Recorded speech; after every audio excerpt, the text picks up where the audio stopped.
Shalama and welcome. I'm Lisa Moria from House of Divine Radiance. And today I'm going to answer the question, why Maryam Magdalene? And why Maryam, not Mary? Well, Maryam is the patron of our house. She is my boss. She's an energy and a consciousness that I've been working with since, oh my goodness, 2017? And I was never the kind of person who thought she would work with a light being or any kind of consciousness that is connected to a historical figure or a mystical figure. I was raised in a very conservative evangelical denomination, and I converted to Judaism. And, you know, these are not the kinds of environments where you usually just pop out with, hey, I'm getting messages from Maryam Magdalene. But it began to happen that I was drawn onto her path. I can't even really tell you where it started. Well, actually I can. In July of 2016, so before the whole journey even started, I had my first mystical experience where I had that first sense of embodied Gnōsis run through my body. And the message was, you do not know how to receive love. I had never experienced this before, where a specific message came to me through my own consciousness. It was not auditory or audible, but it was clear. And that set me down the path of love, of really wondering, okay, well, if I'm not, first off, how did this happen? Where did this come from? And if I'm not able to receive love, how do I shift that? And I was going through a divorce at the time. And so not being able to receive love and looking at my own patterns and things in that relationship, you know, that was certainly potent medicine for me at that time. The next year I connected with my very first Magdalene priestess who did a reading for me, and we spoke specifically about sexual wounding in my life. And she talked to me about how many priestesses on this path come into this lifetime with that kind of wounding. And in fact, then she shared with me a lot of other sort of markers of Magdalene priestesses, and I recognized myself, of course, in almost every one.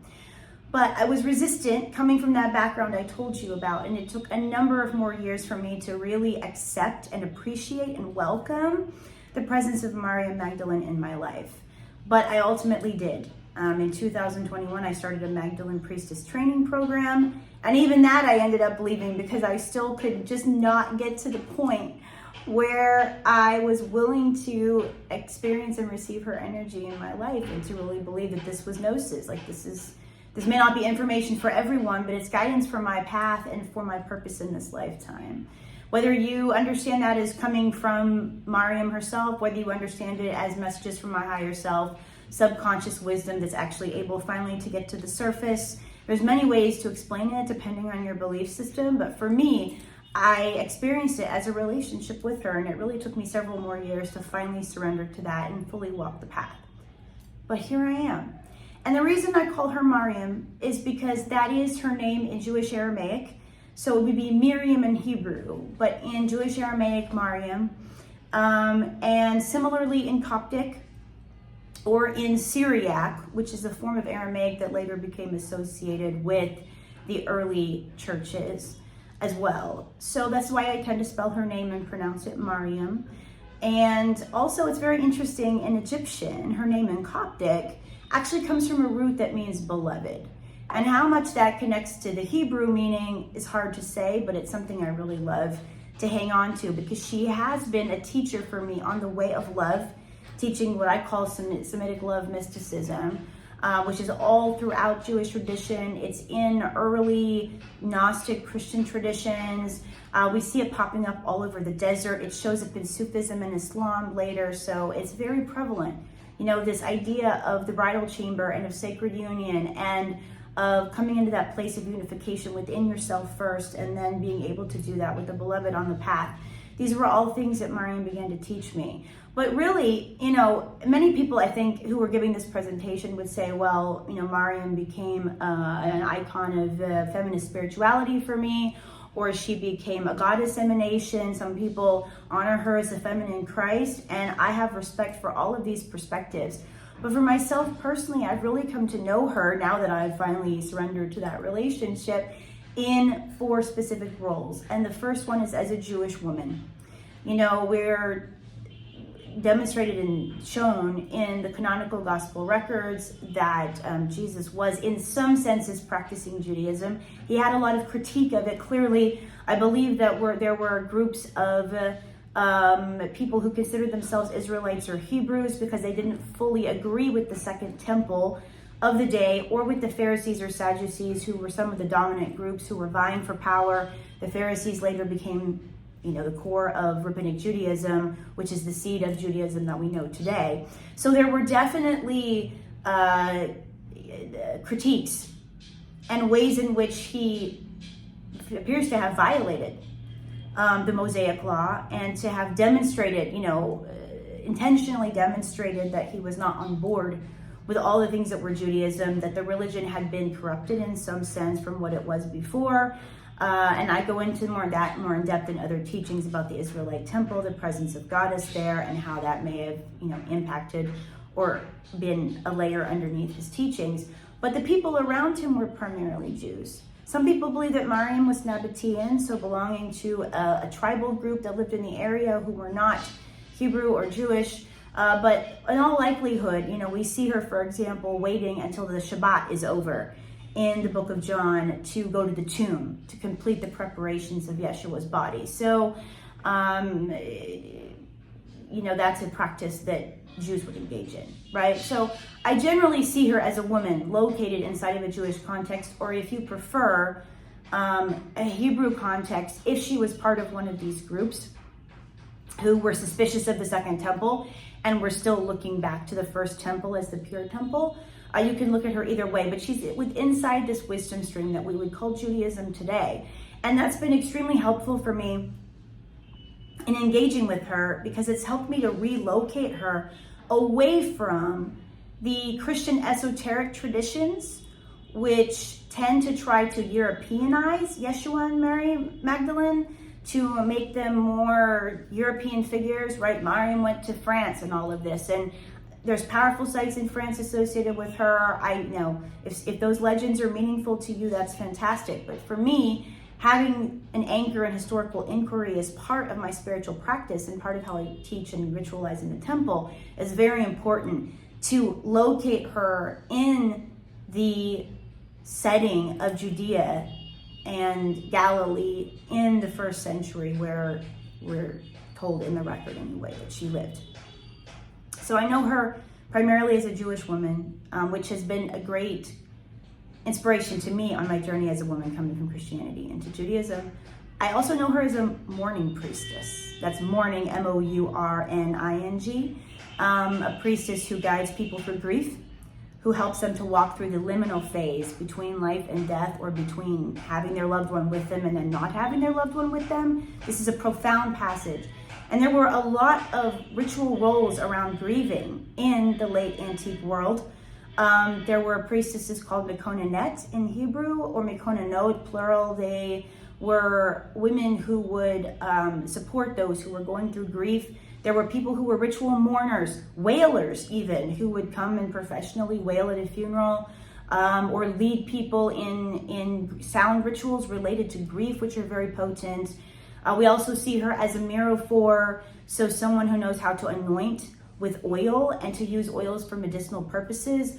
These women would be called in to work with bodies, you know, to anoint and prepare bodies for their passage into the other world.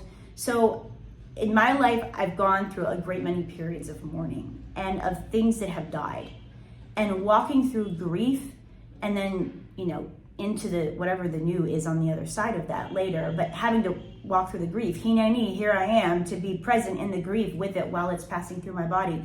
Maryam Magdalene has been a tremendous guide for me in that practice. And certainly in Jewish apocalyptic tradition, which is one of the traditions of wisdom that we work with in the temple, I mean, there's a great deal about endings. A lot of it is very dramatic, right? It's endings, the ending of the world. But really, we're all going through the endings of a world at some point in our life. Even if no one else sees that world, that it was a world for us, and suddenly one day it's falling apart. And there's tremendous wisdom for endings and mourning and grieving and new beginnings. built inside of Jewish apocalyptic literature. And I feel like Maryam has been a bridge for me between that role of the Mikonanet, the mourning priestess, and this wisdom from the apocalyptic texts. So I know her as a Jewish woman, as a mourning priestess, and I kind of put her role as a myrrophore, oil priestess, under that role of mourning priestess. And I also know her as an accomplished ascent mystic.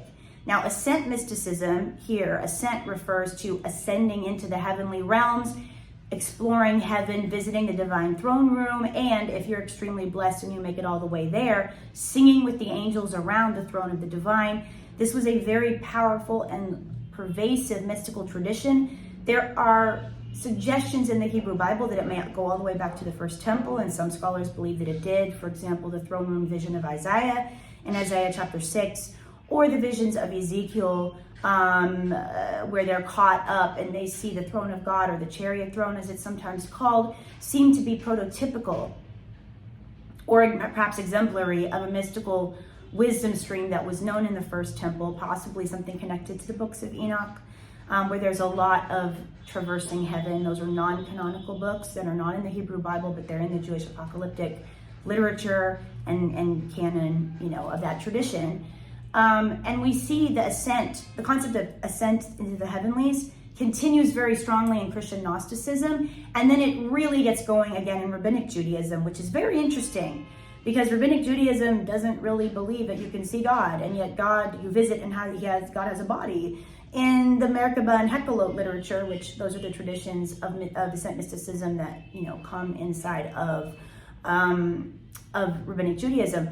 So there seems to be, even as late as like the 8th century CE, still remnants of an older visionary tradition, one where you could travel to the heavenlies, you could see the throne of God, you could receive wisdom or powers or skill from heaven and bring it back down with you to the lower realms. By the time we get to Merkabah and Hekkelot mysticism, this is considered a very dangerous journey. I mean, it's almost like a video game. You need passcodes, you need to know which angels or watchers, as they're sometimes called, that you're going to encounter.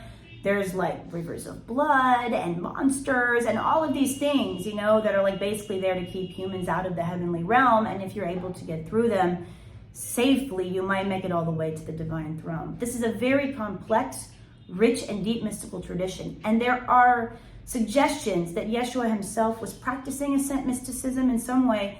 And for sure, Maryam Magdalene is associated with traditions, for example, in the Gospel of Mary, which is a Gnostic Christian text that may have been composed in Syria, but we know it through a partial copy of it that was found in Egypt. It's in Coptic. But she narrates an ascent journey in that text. And she's consistently presented in the Gnostic Christian traditions as the disciple of vision, who is able to see what, in many cases, the male disciples are not able to see and to recognize. So I see her as a tremendous guide for developing visionary perception. We might not be traveling to the divine throne as spiritual, heavenly pilgrims. I mean, you can try if you want. I've never done it. But there is this idea that she's traveled to the other side, that she knows the way and knows how to go into the heavenly realms to receive that wisdom and come back. And we may not take it exactly as an ascent journey, but that is also something each of us is seeking to do. How do we open the portal within ourselves between heaven and earth? At one point in this tradition, it seems that people ascended into the heavenlies. Later, they began to talk about descent rather than ascent. And there's not a scholarly consensus on why. We don't know. But some people have suggested it's because perhaps at some point they realized they were really going deep into themselves to access these visions, and deep into their own being, right? And so hence it was a descent, not an ascent. So she really can teach us also how to go on those journeys, but within ourselves, to bring forth what is in us on this path of Gnōsis. So we have Maryam as a Jewish woman. We have her as a Mikonanet, which includes the myrrophore tradition. We have her as an ascent mystic, and finally as a Gnostic teacher. In the Gnostic Christian traditions, which Gnostic is not really a great word, you will always hear scholars qualify this, but there's no agreed upon alternative consensus term to use, so I'm using it hesitantly. These are suppressed Christianities. They were not orthodox. They were focused on heavenly ascent. How do I get to salvation by navigation into heaven, in some senses, versus how do I get it by believing in the death of Jesus, right? Which is more of the orthodox Christian method that became the method of the recognized Roman Church. But these Gnostic Christianities were incredibly diverse, and they believed in salvation through Gnōsis. Gnōsis not only of this navigational journey into the heavenly realms, but knowing yourself. And a number of these traditions reference sort of the apostolic authority of their tradition coming through Maryam, which in its particular spelling is usually thought of to be Maryam Magdalene, not the mother of Yeshua, Mary, because her name, for example, in Coptic, many of these texts are in Coptic, her name, the Virgin's name, is Maria, typically, but Maryam tends to be reserved for Mary Magdalene. So we even have a women teacher in Rome that we knew of in the 2nd century named Marcellina, who claimed the apostolic authority of her Gnostic Christian teachings came from Maryam Magdalene, Joanna, Salome, all these women disciples. So that's incredibly women-centric, mysticism, Christian mysticism, that of course eventually was suppressed and ultimately disappeared, and we didn't even know about it for hundreds and hundreds and hundreds of years, up to 1900 years, we didn't even know that these traditions existed. But now we have examples of texts, and in many of them, Maryam is instructing the other disciples in some way, or providing guidance, or she's demonstrating, like in the Gospel of Mary, the journey that she's been on. Some people think it's possible that she was, in that journey, she's accompanying the soul of Yeshua on his ascent journey after his death. It's hard to say, but most people feel that it's Maryam's own journey. And she becomes his teacher. And for me, it's been that same. I know many people who've connected with her wisdom or have been called onto her path find themselves exploring Jewish apocalyptic wisdom, which is from that same era and which heavily influences Yeshua's teachings. And then the Christian Gnostic teachings, and going into that wisdom stream, because that is where her authority lives and where it rests, and where her apostolic, if you will, her apostolic authority rests in teaching the path of Gnōsis, I believe. So she is my Gnostic guide. And oftentimes, even when I read the canonical Gospels, the traditional teachings of Yeshua that are, known and taught in the mainstream Orthodox Church today. And when I say Orthodox, I mean churches with some kind of doctrine that we now consider typical, not as opposed to heterodox, these Gnostic Christianities that were rooted out and disappeared. Whenever I go into those canonical Gospels, even, I experience her as a teacher, patiently teaching me about what is mine and what is not out of those Gospels, and giving me fresh interpretations. Really, she's given me tremendous fresh interpretations for my own life, right? Gnosis is primarily for ourselves individually, and we each have to tap into that. But these teachings oftentimes take the Gospel reading, the traditional reading, and completely flip it on its head for a meaning that I would have never come to in a million lifetimes on my own. So she's been very much that teacher for me. So I hope this has been a helpful introduction and maybe expanded your mind a little bit in ways to think of Maryam Magdalene, Maryam, the Jewish woman, Maryam, the Mikononet, or mourning priestess, myrrophore, the sacred oil priestess, who's there to anoint the body of those who are passing or have passed, Maryam, the ascent mystic, and also as a Gnostic teacher. And she is our patron in this house. We honor her. For us, she is the human embodiment of wisdom, Chokhmah, which is one of the earliest goddess names that we find in the Jewish or Hebrew tradition. If you'd like to learn more, you can visit the Living Library at houseofdivineradiance.com. There's some great lists of resources there, books you can explore, and we'll be having some upcoming immersions and courses as well, which you can stay tuned and you'll find on the site, working with Maryam's energy, working with ritual, text, and embodied sound and chant and practice to deepen us into our own embodied Gnosis on the path and really strengthening our relationship with her as a mentor. So if you're interested in that, those are upcoming as well. And blessings to you. Thank you for being with me. And may the spirit of Maryam Magdalene be present and visible in your life as well. Hineni